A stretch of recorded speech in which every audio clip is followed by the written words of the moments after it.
kejadian jembatan ambles di Lamongan. Pada hari ini kami bersama Dishub dan juga Dinas Perbaikan Jalan Nasional ini mengecek kelayakan dan kesiapan jembatan yang ada di wilayah Pasuruan ataupun Bangil untuk kesiapan Ramadan ataupun situasi Lebaran nanti.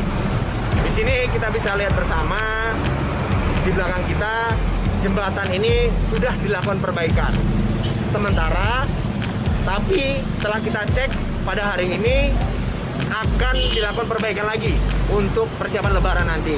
Dari Rabu kita secara intern melakukan inspeksi kondisi jembatan tersebut. Untuk hari ini kita lakukan dengan Satlantas dan Dishub melakukan inspeksi bagaimana baiknya.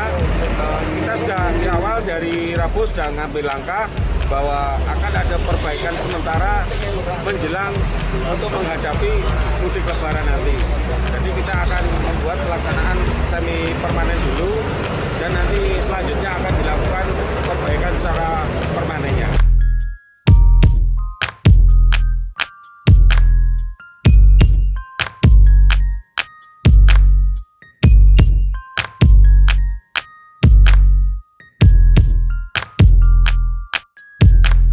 Terima kasih sudah nonton.